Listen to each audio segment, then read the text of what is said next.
The birthday party was held in my sister's backyard, a modern farmhouse on the outskirts of Austin, strung with twinkling lights through every tree branch and a long table draped in white lace, decorated like something out of a wedding magazine. My twin nieces, Harper and Lily, had just turned 8. They wore identical, shimmery pink sequin dresses, their hair in fishtail braids with bows as big as their hands. The place was packed, full of familiar faces I hadn't seen in ages. Mostly for good reason. I held my daughter Ellie's hand as we stepped into that crowded garden. She had just turned 7 and had picked out a sparkly blue headband that morning because she said it looked like a smiling star. Ellie was shy, never fully at ease in crowds, and I felt her little shoulders tense as we walked in. But she had practiced saying happy birthday all the way there, and had even made 2 handmade cards with drawings of suns and rainbows. I told myself, just having the courage to show up was already a victory. I spotted my sister Abigail in the center of it all, laughing loudly, a glass of champagne sparkling in her hand. When our eyes met, she gave a slight nod before turning away, like I was a late-arriving housekeeper. My mom gave me that tight-lipped smile she always used to say, "Don't make a scene." My dad didn't even look up from his plate of sandwiches, as if the cold cut in his hand was the most important thing in the world. The gift bag handout happened right after the candle blowing. Each child was called up to receive a glittery fabric tote bag, their names written in sparkly cursive.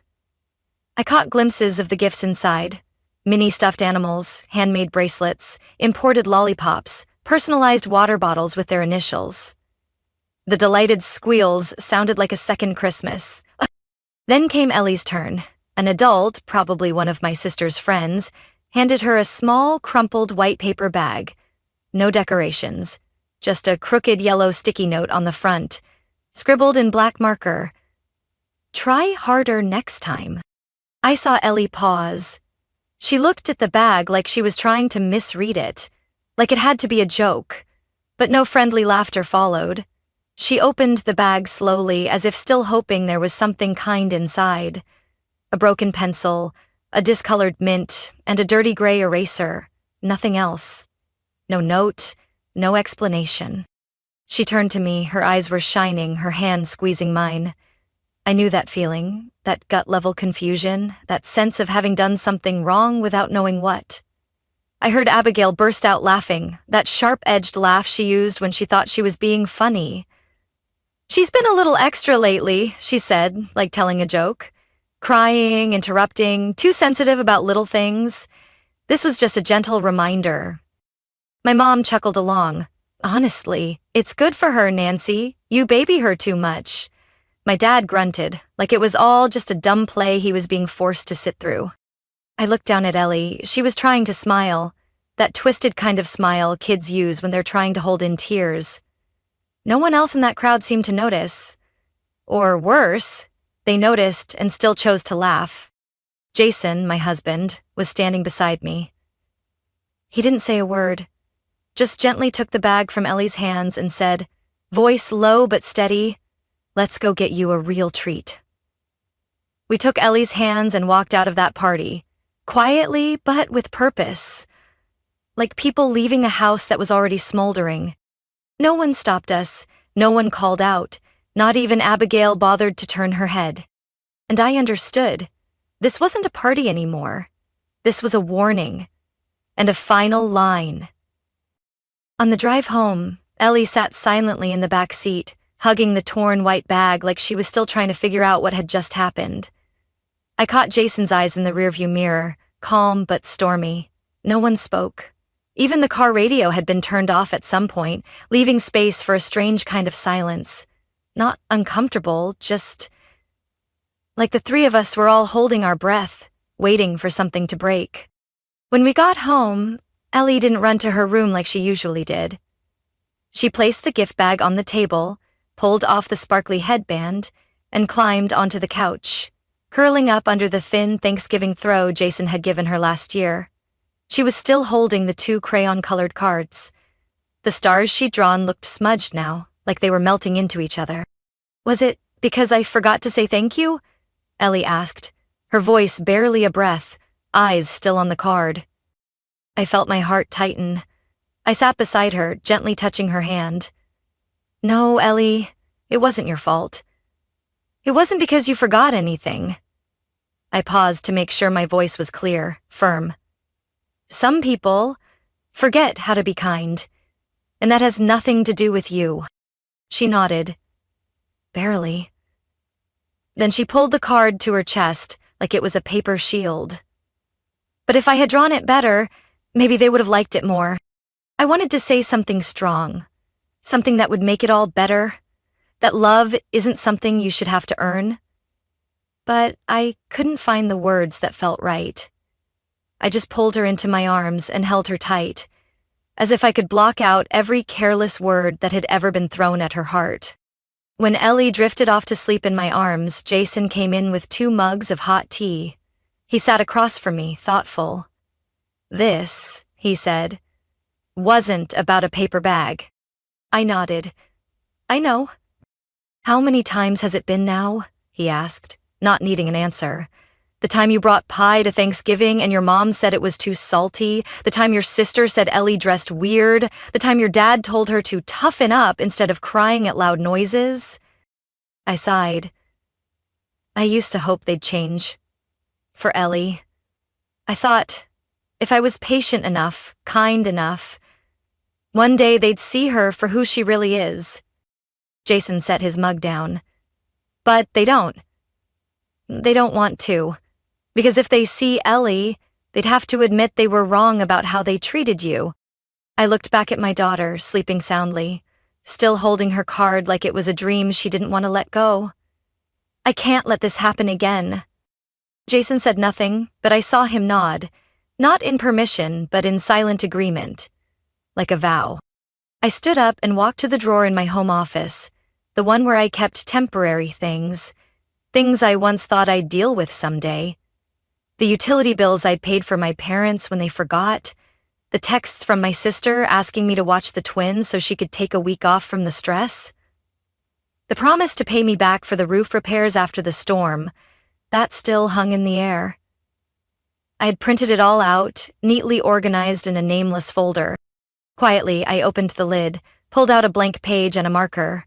I wrote, slowly, deliberately, not to threaten or punish, but to record the truth. In the top right corner, I taped the wrinkled yellow sticky note, the one from Ellie's gift bag. The words, "Try harder next time," still visible, still tilted like a smirk. Jason walked in and saw me placing it on the first page of the folder. He said nothing. Then he rested a hand on my shoulder. This time, we're not going back, okay? I squeezed his hand. No more times.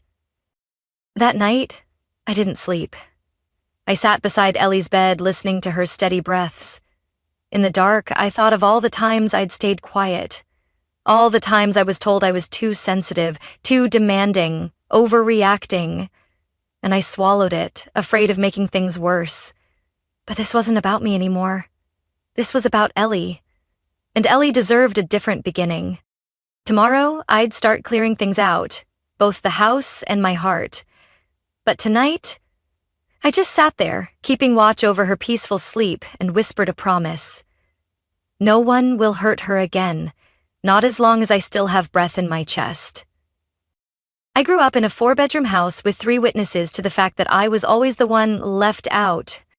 My sister, Abigail, was the kind of child parents build their hopes on and repeat like a tired refrain.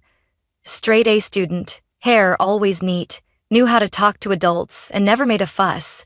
Every word, every move she made was met with warm smiles and gentle pats on the back. And me, the child who asked too many whys, got distracted easily, and never quite learned how to please a crowd, was often left out of the frame. I remember back in 3rd grade when my teacher chose me as the inspiration of the month for helping a classmate learn to read. I ran home with the certificate, still smelling of fresh ink. My mom picked it up, glanced at it, and said, "Your sister was chosen 3 months in a row, but congratulations." Then she turned back to finish her favorite TV drama. There was no cake, No text in the family group chat like the ones that always showed up whenever Abigail won a school debate competition. When I started drawing, though I wasn't very good, I really loved it, my dad said, "You should do something more practical, like your sister studying finance. Art doesn't put food on the table." My sketches slowly ended up in my desk drawer, collecting dust, and eventually, even I forgot about them. I used to think I was just too sensitive. I blamed myself for feeling left out, for feeling compared. I tried to do everything right, kept my room clean, finished homework before dinner, never needed to be asked twice.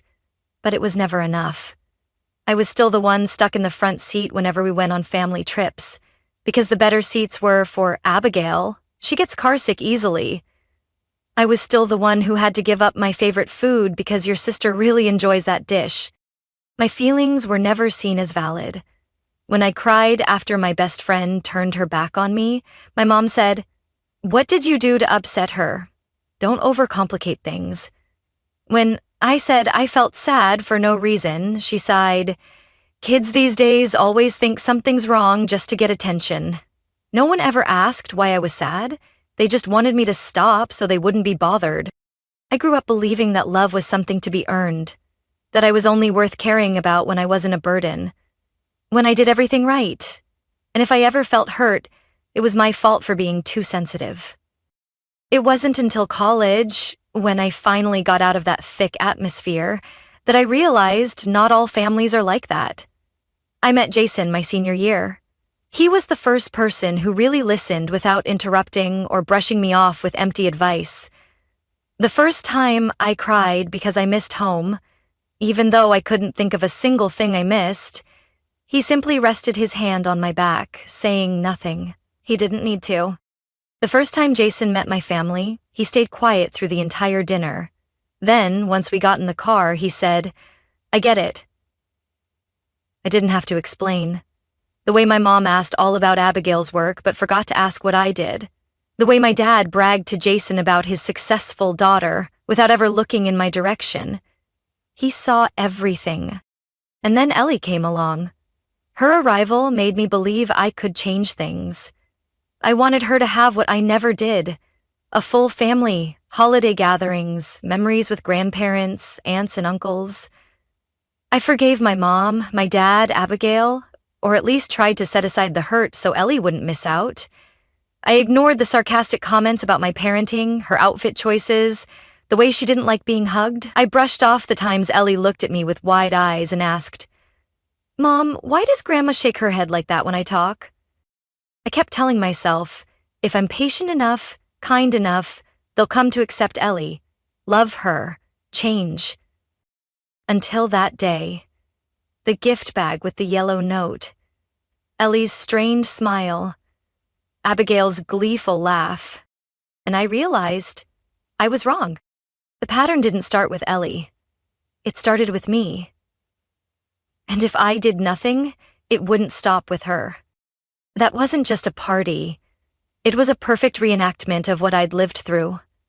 Only this time, it pierced right through my daughter's heart. I started noticing something wasn't right when Ellie was 4. It began with what seemed like harmless remarks, like when she wore a purple star-print dress to a classmate's birthday. "Not the kind of dress a little girl should wear," my mom said flatly when she saw the photo I posted. Abigail texted with a smirking emoji, "Let's hope she doesn't think fashion is her thing." I laughed it off, typed, "Kids have their own style," and scrolled past it, telling myself I was overreacting. But the small comments started to pile up. I remember once when Ellie didn't want to hug her grandpa during a holiday visit, she pulled her hand back, hiding behind me, quietly saying, "I don't want to be touched."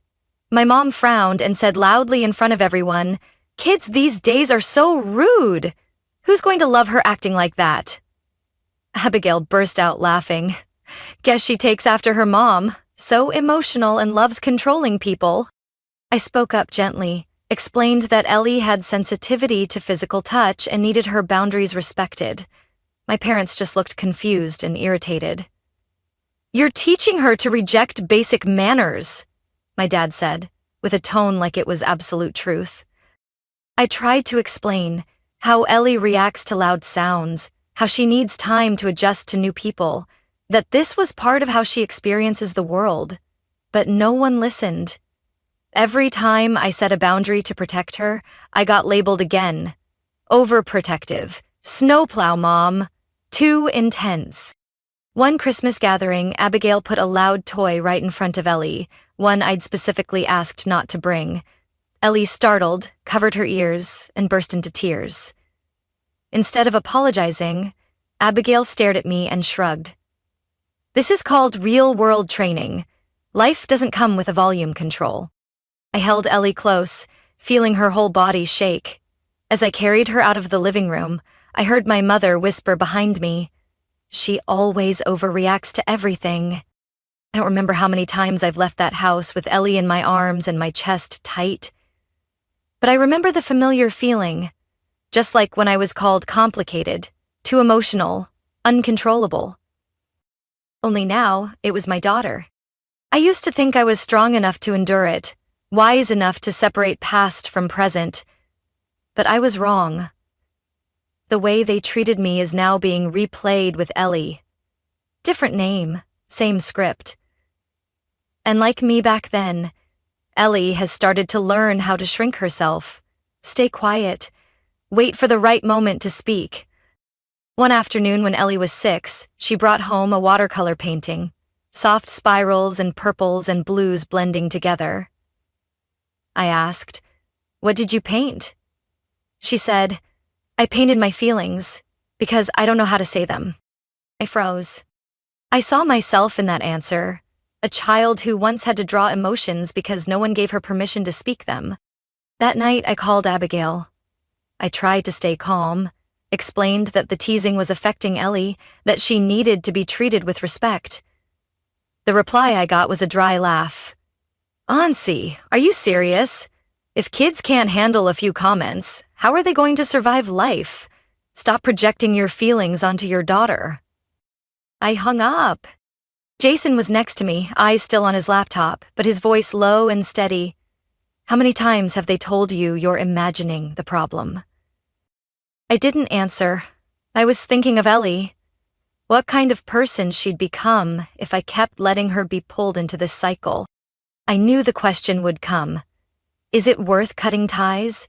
Keeping your child away from her grandparents, her relatives? I used to be afraid that if I did, Ellie would lose part of her family. But now, I see more clearly than ever. Family isn't the people who make her shrink herself to fit their expectations. Family is where she can be herself, without fear of being laughed at or corrected. And if I have to choose between keeping the peace in a toxic family or protecting the wholeness of my daughter's spirit, I won't hesitate. The morning after the birthday party, I got up earlier than usual even though I hadn't slept much at all. The first light crept through the window, streaking across the wooden floor, soft and quiet, as if to remind me today would be different, not because of what was coming, but because of what I was ending. Jason sat in the kitchen with a cup of coffee, his eyes still foggy. But when I set the thick brown folder on the table, he glanced at it and nodded like he'd been waiting for this moment for a long time. "Where do we start?" he asked. I opened the folder, flipping through the pages. Each one was a memory I had once dismissed, tried to forget, or told myself wasn't a big deal. There were screenshots of texts from Abigail asking if I could help pay for her car repairs because my paychecks messed up this month. A quick thank you followed no repayment. An email from my mom last year about their utilities being shut off because of a billing error and asking me to cover, actually the 4th time in 2 years. Even a bill with my name on the internet service at my parents' house, even though I moved out when I was still single. I'd even printed excerpts from old journal entries about family gatherings where Ellie was mocked, where I was scolded just for not toughening her up. I organized them into sections: finances, hurtful words, emotional neglect, repeating patterns of harm. Then I clipped each one, labeled them clearly. Finally, I stuck a yellow sticky note on the cover. No long explanation, just 3 words. "That's enough." Jason printed 3 copies. One stayed with us, one would go to Abigail. The last I planned to send to Aunt Margaret, the only relative who ever opened her heart to me. She once told me, "Some silences are a kind of complicity." I knew she'd understand. That afternoon, I drove to Abigail's neighborhood, a quiet little suburb in Fort Worth, where she moved after I helped cover most of the down payment. I once thought helping her would keep our fragile connection alive. Now, I knew I'd only prolonged a wound that never healed. I didn't ring the bell. I simply placed the envelope squarely at her doorstep, then stepped back a few paces. Jason waited in the car. I looked at the house one last time. The porch full of potted plants I once gave her, the SUV I helped put a deposit on sitting in the garage, and saw it all for what it was, a worn-out stage play I'd finally learned how to walk off of. That evening, when I checked my phone, there were 17 missed calls from Abigail. I didn't answer a single one. There was a message from my mom. "What are you doing? Are you trying to ruin everything?" I didn't respond. I just opened my email, attached the scanned PDF of the file, and sent it to every relative in my contact list, all the ones who ever asked why I stopped coming to family events. The subject line was simple, in case you ever wondered why I stopped showing up. The next morning, I got a reply from Uncle Lewis in Kansas. "This is complicated, but you are very brave. I hope Ellie grows up in a fairer world." A cousin in Oregon sent one line, "Proud of you." I wasn't hoping anyone would pick sides. I just needed the truth to be seen. Jason closed every financial support account we'd quietly been covering for my family over the years. Phone bills, insurance payments, college help for Abigail's eldest daughter she once asked us to cover for a few months. All of it ended in one afternoon. No explanations, no apologies. 3 days later, there was a knock at the door. I looked through the peephole. It was my mother. Her eyes were red, but her gaze still held that same look that always made me feel 10 years old again, part pleading, part blaming. I didn't open the door. Jason stood beside me, his hand resting gently on my shoulder. He didn't need to say anything. My mother left a piece of paper in the mailbox. I opened it. It was a card that read, "Thinking of you," on the front. Inside, in her handwriting, "Family is where we forgive each other. Don't let little things destroy blood ties." I quietly took the yellow sticky note from the folder I had prepped the day before and wrote a new line below the words, "That's enough." It's not a little thing when it happens for years. I stuck it onto the card and placed it back in the mailbox to return. That night, for the first time in years, I slept soundly.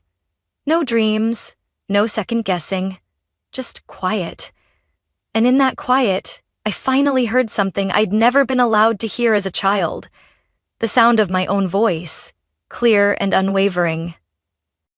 Not even 24 hours after I sent the file to the whole family, my phone started buzzing non-stop like a chaotic symphony. The first message was from Abigail. No greeting, just all caps. "What do you think you're doing?" Then came a string of long texts, mixing guilt-tripping denial and subtle threats. "It was just a joke. Why are you trying to make me the villain? You just destroyed this family over one silly gift bag. If you don't stop, I'll get a lawyer." Then came messages from my parents. My dad's was brief, just one line. "That's enough, Nancy." My mom's was longer, more emotional, but missing the one thing I'd been waiting for my entire life: an apology.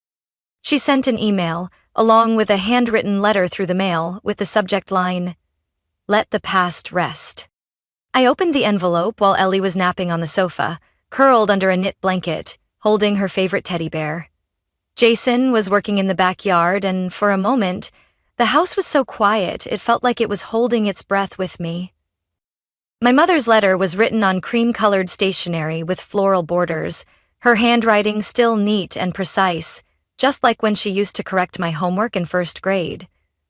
But the content was all too familiar. An old tune with slightly new lyrics. Family is never perfect, but it's the only place to turn when everything else falls apart. You're cutting off the most valuable bond you'll ever have, You can't keep holding on to petty grudges from the past. Think of Ellie. She needs her grandparents, her aunts and uncles, her cousins. The final line closed with a warning disguised as love. If you don't come back, someday Ellie will blame you for taking her family away. I don't know what I expected when I opened that letter. Maybe an acknowledgement, a brief moment of honesty, a touch of conscience. But all I got was the same echo I'd heard for years, where every wrongdoing was covered in sugar and labeled family. I sat down, pulled a blank sheet of paper and a black marker from the drawer. No long speech. I simply wrote, I used to miss my family too. I folded it, placed it in the old envelope, and mailed it back. No signature, no explanation. A few days later, I found out Abigail had written a long Facebook post, complaining about a family member who, out of pride, aired private matters online to ruin someone's reputation. The comments were flooded with support, mostly from her close friends. Some even tagged me, saying things like, "You don't choose your family, but you can learn to forgive. Sisters shouldn't turn against each other over a little misunderstanding." I said nothing, but a few hours later, a cousin from Minnesota, someone I hadn't spoken to in years, messaged me privately. "If what you wrote in that file is true, she owes you more than just an apology." I don't know how far this will spread, but I do know one thing for sure. For the first time in my life, I didn't feel wrong for standing up for myself. One late weekend afternoon, while I was arranging flowers in the kitchen, Ellie ran in from the backyard. Hands muddy, hair messy, eyes shining. She shouted, "Me and Zoe built a whole tent out of towels. Want to see?" I nodded and smiled, setting the scissors down. I always want to see what you create. As we walked into the yard, I remembered something my mother once told me after I got a low grade in math as a kid. Don't let people see where you're weak. They'll use it against you. But now, I've learned something else. When you know where you're vulnerable, you know how to protect yourself. And more importantly, I'm teaching that to Ellie. Every day, with the unconditional love I never received. As summer gave way to the early winds of fall, Ellie began to change in a way I couldn't quite name, but felt deeply. She laughed more, not the kind of laugh that seeks approval, but light, unburdened laughs, like she could finally breathe in a space that belonged to her. She made 2 new friends in her Tuesday afternoon art class, Lena and Joy, 2 girls from the neighborhood who also loved finger painting and traded friendship bracelets every week. I stood quietly at a distance, watching as Joy tied a green yarn bracelet onto Ellie's wrist. Her eyes lit up like she'd just won a medal. No one there told her she was too sensitive or needed to toughen up, and I knew she was growing up in a safer world than the one I knew. We hung paper lanterns all around Ellie's room, warm, soft light that replaced the old nightlight my mother once said would make a child's nerves weak. I let Ellie pick out new bedding, pastel swirls like watercolor, because she said it looked like the sky after it rains. I bought a new bookshelf for the living room, and for the first time in years, I placed a photo of the 3 of us, me, Jason, and Ellie, right in the center. No more pictures of my parents or Abigail, not out of anger, but because I had let go. At night, Ellie and I read books together. Some nights, she reads to me stumbling but full of confidence. Some nights, she asked me hard questions. "Mom, have you ever been scared? Why don't adults say sorry when they're wrong?" I didn't dodge anymore. I told her the truth, even if it was just a nod and a quiet yes. I used to be scared, but not anymore. One Saturday afternoon, while I was wiping down the kitchen counter, my phone rang. The screen showed Abigail. I wasn't planning to answer, but then a text popped up right after. 6 words. Shorter and colder than any long speech. "Are you happy now? You won." I read the message 3 times. Not because I didn't understand, but because I was checking if I felt anything. Did it hurt? Was I angry? Was I satisfied? I felt nothing at all. Because I didn't win. This was never a competition. There was no winner, no loser, there was just me. A mother who finally did what I once wished someone had done for me as a child. Step in, protect, and not look back. I locked the screen. Didn't reply. That evening, Ellie skipped into the kitchen holding a new drawing.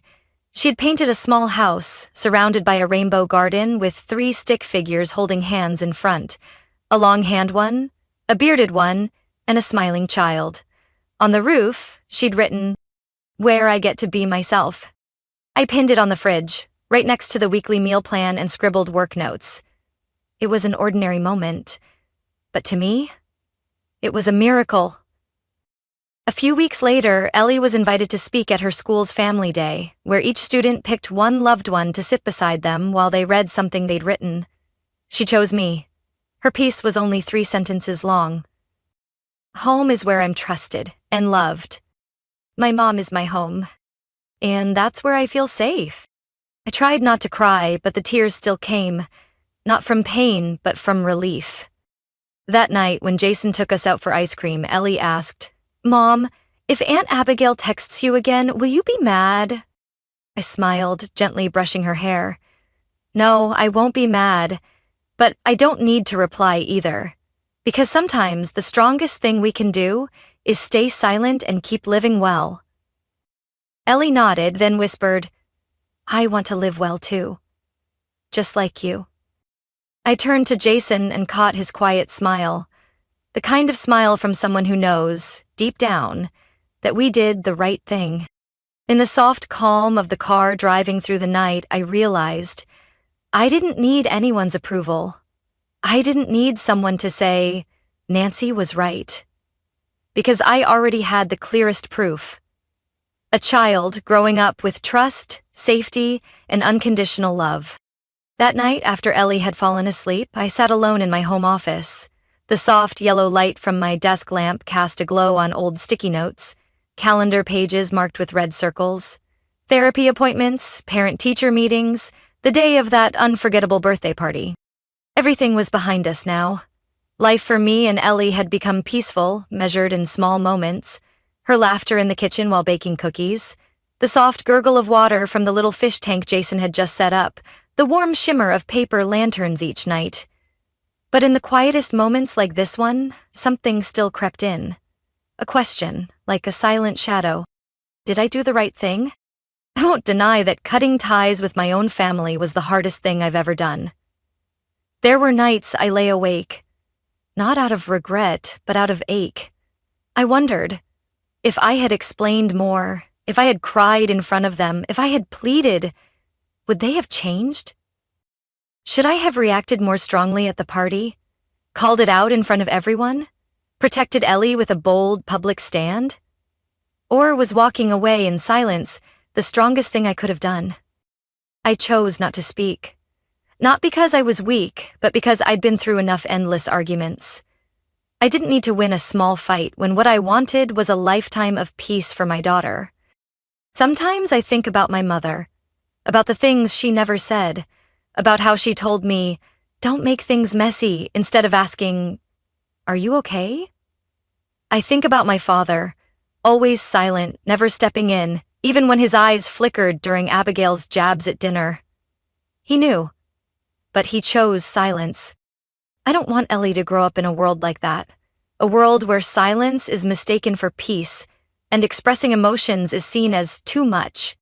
I once read somewhere, some families aren't meant to be preserved.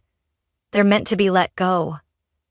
And when I see Ellie, painting without trembling, making friends without looking down, smiling without checking for approval, I know I wasn't wrong, but that doesn't mean it's been easy. There are still moments of doubt. I still wake from dreams of family dinners where Abigail doesn't mock me. My mother genuinely asks how I am, and my father holds my hand and says, "I'm sorry." Dreams so vivid that for a few seconds after waking, I forget they never happened, and maybe never will. I look out the window, the shadows of trees swaying beneath the soft streetlight. I think of all the mothers out there, holding the same question I've held. Am I doing the right thing by saying enough? By stepping out of the cycle of excuses labeled family? I don't have a perfect answer. I can't choose for you, but I can say this. I was once a child who was overlooked, shaped by other people's expectations, forced to be sweet, quiet, tolerant, and I carried that through my whole childhood. I can't change my past, but I can change Ellie's future. So, if you're reading this, if you've lived something similar, if you're standing at the edge between family tradition and the emotional safety of yourself or your child, I want to ask, if it were your child, would you do what I did? Would you stay out of fear of being labeled ungrateful? Or would you walk away to plant a new generation that never had to learn how to endure? Would you choose silence, or would you break the cycle? With a scream, a letter, or simply one step away without looking back? I don't have the perfect answer, but I have Ellie. A child growing up without having to hide her tears, without fear of being called too much, without needing to earn love. And for me, that's enough to know I'm on the right path. What about you? My story isn't just about a party, a gift bag, or a few hurtful words. It's about the courageous journey to end a generational cycle of silence and pain. I chose to walk away from blood ties that no longer nurtured us, to build a home that was truly safe for my daughter. Maybe I didn't win in other people's eyes, but I chose what was right for my heart. Because happiness doesn't come from keeping the whole family together. It comes from protecting what truly matters. The peace of your child. What do you think about my choice in this story? If it were you, what would you do to protect your child? Share your thoughts in the comments. And don't forget to follow the channel for more real, heartfelt stories about family.